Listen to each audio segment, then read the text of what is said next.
Today we're being joined by a very special guest, Connor Rogers. Connor, thanks for coming on. Cheers for having me, Scoops. What an honour. Can't wait. No worries. Now, some people may call you Caden McDonald's right-hand man, but how would you best describe yourself? Is it the other way around? Nah, not at all, mate. It's if you have a look on my Insta bio, it says human pyramid enthusiast, casual asthmatic, and third is Caden's friend, mate. So I'm more than happy playing that role. How did you and Caden become friends? When was the first time you met him? Mate, it's a long story, but to do it as quick as possible, I was lucky enough when I was in sort of year 7. I went on the footy show, and he lived in Geelong. I lived down here in Melbourne, and he happened to be watching the footy show and added me on Facebook. And I accepted a random Facebook ad. And then fast forward 6 or 7 years, we both wanted to work in radio together. And we crossed paths just because we were friends on Facebook and had zero mutual friends. Oh, it's very interesting. Now, you guys obviously partake in a few things with the AFL. How did the AFL gig come about, and how much are you enjoying that role? Mate, it's bit of a dream come true, really. You know, when we first started making videos, I had no idea what to expect. You know, I didn't really think anything would come of it sort of the way that it has. But obviously the AFL, you know, they've jumped on board the social media bandwagon and they realize that YouTube and TikTok and all this sort of stuff's the way forward. So rather than get the old fossils like a Jason Dunstall or whoever it may be that we've already seen a million times, they want to get some fresh faces on it. So, yeah, they just got onto us and it's been a really, really exciting period of time. And surely, Scoops, your phone call can't be far off. That'd be nice, mate. The phone's always open to hearing offers anyway. If you're watching AFL, get on to the great man. It's about time we get Scoops involved. Appreciate that. Now, obviously, with Caden, you do a Doso's Demons type footy competition. I sent the challenge out a while ago. Caden hasn't responded yet, and I've just seen recently he's got a new match coming up. Now, I don't know if you ever seen it back about in December, I think it was. I had an offer. It was your Doso's Demons, or Caden's, against the Scoops DEEstroyers, him being a Demons fan and me being a Saints fan. What do you reckon? Would you be open to that challenge, and should he accept it, being the captain or the leader? Like I said, I'm just Caden's friend. He's the main man. He's the captain, the chief and commander, our number one fearless leader. So I'll leave the big decisions up to him. But if it was up to me, if I was the main man, I wouldn't be playing against your Scoops. You'd be my number one pick into the team, slotting into that forward pocket, Eddie Betts style, I reckon. Eddie Betts. That I've had that comparison before, but I know that's obviously over the top. How were you like when you were playing footy younger? Were you forward pocket? What play would you best describe yourself as? No, all growing up, I was, to be honest, like for my first 10 years of football, I didn't want the footy in my hands, mate. Like I was too scared I was going to turn it over. So I was just a back pocket plugger. I was a tagger, really. I was just tagging their worst forward and prided myself on not letting their worst forward get a kick.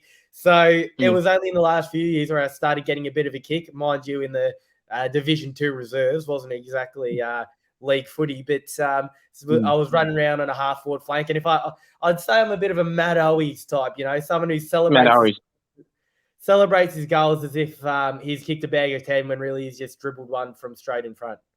So you said you started as a back pocket, then you drifted to half forward. What's one of the best goals you can remember that you kicked from a distance, an angle, any check sides, left foot, opposite foot?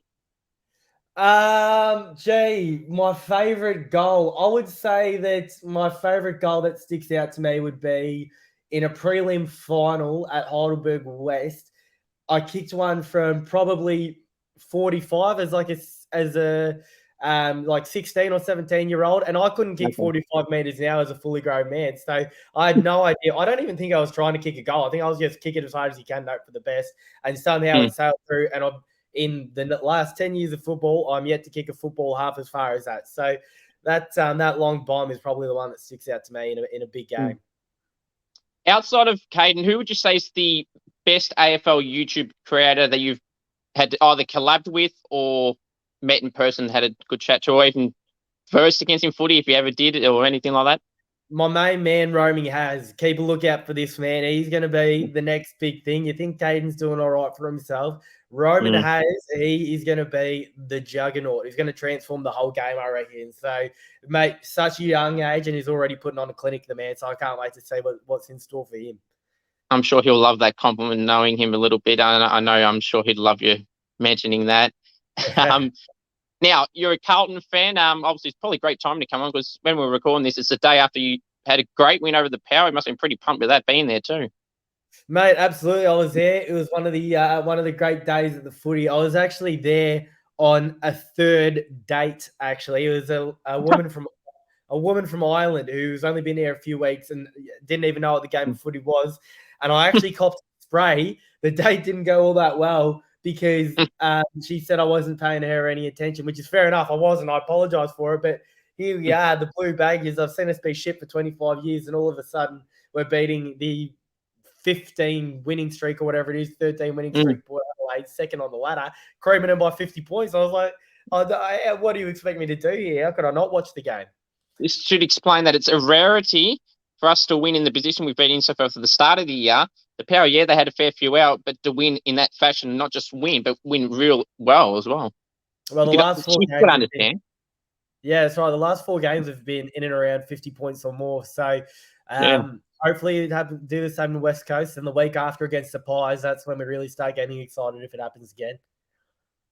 Now, there's a video that surfaced when you did with, I think it was Caden. It might have been, no, not Cardi, Saints there been a few others in the preseason. We did your, like everyone does, a ladder predictor and moments that you think might happen during the season. And you did have my Saints last.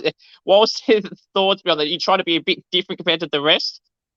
There was a little bit of that. I like being a little bit controversial at times when I can, Scoop. It's almost Kate Horn style, you know. If you say North Melbourne's going to finish last, what's that? Is that going to generate any excitement? I don't think so. So no. I wanted to go something a little bit left field, and St Kilda seemed like the easy kill at the time. But you know, much to my surprise, you guys shot up so much further than I could have thought. Starting to fade a little bit. That's right. You have plenty of injuries, and it's the first year of a new regime under Ross. So, you know, I think they'll be pretty happy with how you're going. Yeah, no, I'm happy with how we're going. But yeah, like you said, the last month has started to temper off, which is a bit of a concern. You lose a couple of players and then you gain a few back. Then you be scrappy in games and you play better against Melbourne, but then don't do well against, the Eagles, even though we won that. And then yesterday against the Suns as well. But yeah, that's St Kilda for you, unfortunately. You're still holding out hope, mate. Do you think that they've got deep in September in them if it all goes right, if it clicks? For St Kilda? Yeah. Yeah. I know people will want me to say no, and probably not. But if it can, if you get Max King back, because obviously, as you may know, we'll be back by the end of the season. So first looked like the end of the year, another 4-month type injury. He'd be back before the last round. So if he can get back and be back to his normal best, and then you have a few guys around him come back as well, and players like Gresham, and they hit some big form, and Higo when he comes back next week, that'd be the start. We can make the finals first. I class that as a tick, and then win another first final like we did in 2020. That'd be a tick, and then if anything else from there's probably a bonus. Well, good luck, mate. Hopefully it's Saints Blues in that first Elim final. I was going to mention Carlton is 2 points out of the 8 currently when we're recording this. So obviously we're up and about now for the last 4 weeks. You said doing well, and now a finals possibility again. We are, and I almost hate that I've fully convinced myself with every fiber of my body that we are playing finals. Like I see it so clearly that we're going to steamroll our way in and be a genuine threat. But I know that I've had this belief so many times, and every time I've ended up looking silly. So there's a bit of self-awareness there, but deep down, I really do think we're playing finals. So who would you say is the most improved player in the competition, not just from Carlton, but from any club, say this year, or a couple? Good question. I would say the most improved player from Carlton would be Adam Chera. I think he's been sensational. He's gone from sort of, just someone that could run around, get 25 disposals, but you don't really realise he has, to a genuine best and fairest winner, I think. And then in the whole league, I don't know whether this is a correct answer, but the player that I've been most impressed with is probably Jordan Dawson. Someone that I had a bit of a laugh at being named captain, not because I thought he was a bad player, just it surprised me that he was captain material looking from the outside. But now all of a sudden, he's a genuine, silky, fast, unbelievably skilled midfielder. So Jordan Dawson's really, really got me up. And Zach Butters as well, I'd say. Both of them shot up out of nowhere. Yeah, Jordan Dawson, exactly. He wasn't really taught about captain material at the Swans, and then when he came to the Crows, he just magically was captain. And Yeah, that surprised me as well. Brownlow medal tip. I think Who that do you have? I will go with I like going someone a little bit. I like going the new person, the person that you wouldn't at the start of the season expect. Now Yeah. everyone to a degree expect it, but I really want to see my man Zach Butters string a 3 or 4 real quality games in at the end and maybe pip Nick Dacos. But at the same time, Nick Dacos winning it in his second year, the storylines don't get a lot cooler than that. And what I would love if Nick Dacos wins is what I think our sport lacks is an undisputed GOAT. You have cricket, you have Don Bradman. Soccer, you have Leo Messi. Some say Ronaldo, but it's probably Messi. So many sports have the GOAT. You look at AFL, we don't really have, people say Lee Matthews, some say Gary Ablett Sr., but there isn't an undisputed GOAT. So I would love for Nick Dacos to win a Brownlow in his second year, win another 5, have 6 Brownlows, and be the undisputed GOAT at the end of his career. Who would you say would be the premier tip? Or who's going to win the premiership?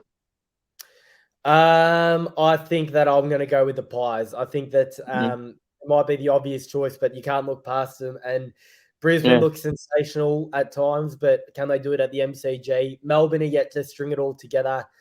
So I think I'm gonna stay with the Pies in front of their home crowd at the MCG. 100,000. Good luck trying to stop them. That's right. Any players that you think people should watch in the future? Not necessarily the bigger names like obviously the Nick Dacos and the guys like that, but like any younger players that you feel like, or even middle-aged players that are going along okay and not getting talked about too much that you think could be a key part in the AFL for the next 5 years or so. I've got a couple. These are role players that I think will become very good players.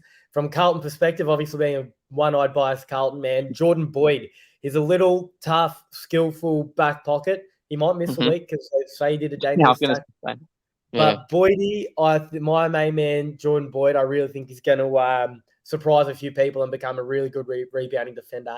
And the other one isn't getting a game at the moment, and I think probably won't, hopefully he's there, but probably won't be there next year.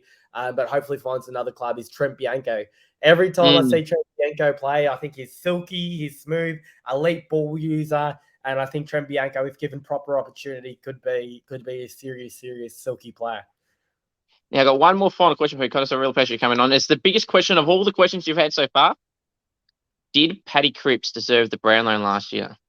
Absolutely, he did. He did. If not, you can look at the season on its own and how he should have been suspended if we didn't have the best lawyers in the business. And you can look at that and maybe say, maybe there was another better player, or if Oliver and Petrarca weren't taking votes off each other, whatever. But if you look at his body of work over his whole career and, his loyalty to the Carlton Football Club, you take everything into consideration, there's probably no more worthy Brownlow medal winner than him, other than maybe, a Bontempelli deserves one as well, I think. Yeah. Very good. He's not won one yet. That's surprising too, isn't he? He's had a great career, obviously over 300 games, and can play on for the next year or two as well. Absolutely. Connor, I really appreciate you coming on. All the best with what you're doing, and maybe we'll talk again one day. Love your work. Keep doing what you're doing, brother. We all love it.